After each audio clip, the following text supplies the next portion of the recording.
Timnas Indonesia sedang bersiap menghadapi laga penting di kualifikasi Piala Dunia 2026 zona Asia dengan pertandingan melawan Bahrain pada 10 Oktober 2024. Pelatih Shin Tae-yong telah memanggil 27 pemain, termasuk Jordi Amat, yang akan melakukan comeback setelah mengalami cedera.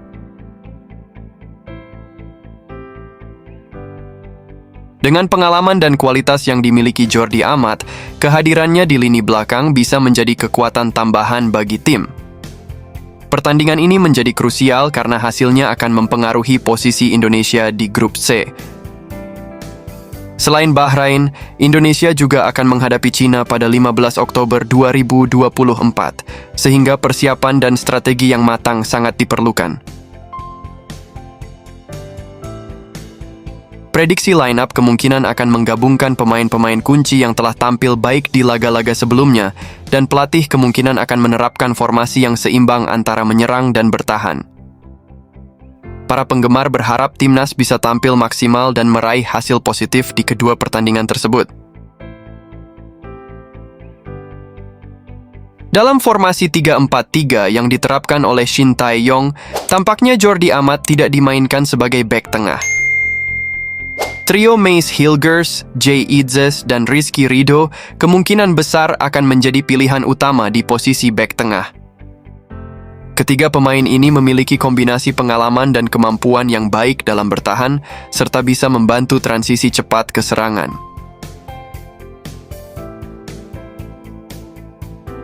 Mace Hilgers dan Jay Idzes, dengan pengalaman bermain di liga-liga Eropa, membawa stabilitas dan keahlian dalam membaca permainan. Rizky Ridho, yang juga merupakan pemain muda berbakat, dapat memberikan kecepatan dan ketahanan di lini belakang. Dengan ketiganya di posisi bek tengah, timnas diharapkan dapat menjaga pertahanan yang solid, sekaligus memberikan dukungan kepada gelandang dan penyerang dalam melakukan serangan balik. Keputusan ini menunjukkan strategi pelatih dalam memaksimalkan potensi pemain yang ada dan menghadapi tantangan di laga kualifikasi Piala Dunia mendatang. Jordi Amat, yang selalu menjadi pilihan utama Shin Tae-yong, akan berperan sebagai gelandang sentral dalam formasi tim.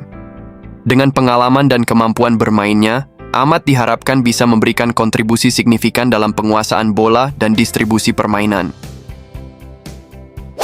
Duetnya dengan Tom Hae dari Almere City bisa menjadi kombinasi yang menarik.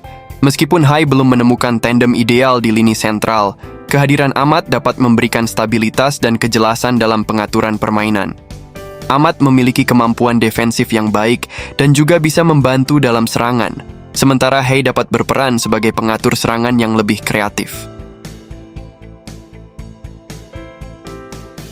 Kolaborasi ini diharapkan dapat mengoptimalkan performa lini tengah tim, memungkinkan mereka untuk mengontrol permainan dan menciptakan peluang bagi penyerang. Dengan adanya dua gelandang yang saling melengkapi, timnas Indonesia bisa lebih efektif dalam menghadapi lawan di kualifikasi Piala Dunia mendatang. Jordi Amat memiliki kemampuan yang sangat berharga dalam membangun serangan, dan kehadirannya akan sangat membantu timnas Indonesia, terutama saat menghadapi tim-tim kelas dunia seperti Arab Saudi dan Australia. Nathan Jo Aon dan Ivar Jenner mungkin telah mengalami kesulitan dalam menghadapi tekanan dari lawan-lawan tersebut di pertandingan sebelumnya, sehingga peran Amat sebagai gelandang sentral menjadi semakin penting. Kolaborasi antara Amat dan gelandang lainnya, seperti Tom Hae, diharapkan dapat menciptakan sinergi yang lebih baik, sehingga timnas Indonesia bisa lebih kompetitif dan efektif dalam menyerang, terutama saat menghadapi lawan-lawan yang lebih kuat. Ini akan menjadi tantangan besar bagi tim, tetapi dengan strategi yang tepat, mereka memiliki peluang untuk meraih hasil positif. Dalam pola 3-4-3 yang diterapkan oleh Shin Tae-yong, Maarten Paes akan mengisi posisi penjaga gawang. Keberadaan Paes di bawah mistar gawang memberikan kepercayaan dan stabilitas, mengingat pengalaman dan kemampuannya dalam melakukan penyelamatan kunci. Di depan Paes, trio bek sejajar yang terdiri dari Mace Hilgers, Jay Idzes, dan Rizky Ridho akan menjadi benteng pertahanan. Mace Hilgers dan Jay Idzes dengan latar belakang bermain di liga-liga kompetitif akan membawa pengalaman dan kekuatan fisik, sementara Rizky Ridho sebagai pemain muda berbakat dapat memberikan kecepatan dan mobilitas di lini belakang.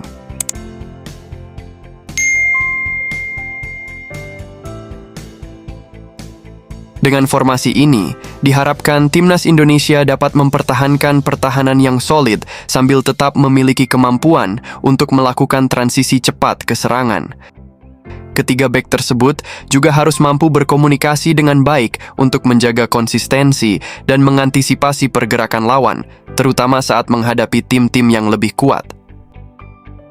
Kombinasi antara Paes dan trio bek ini akan menjadi faktor penting dalam menentukan performa tim di kualifikasi Piala Dunia mendatang. Di lini depan, Eliano Reinders akan beroperasi sebagai winger kanan, sementara Rafael Struijk akan mengambil posisi sebagai winger kiri. Ragnar Oratmangun akan menjadi penyerang tengah. Kombinasi ketiga pemain ini diharapkan dapat menciptakan serangan yang dinamis dan efektif. Ragnar Oratmangun sebagai penyerang tengah akan berperan sebagai target man, memanfaatkan kehadiran dua winger untuk menjalin kerjasama, serta menyelesaikan peluang yang diciptakan oleh Reinders dan Struijk.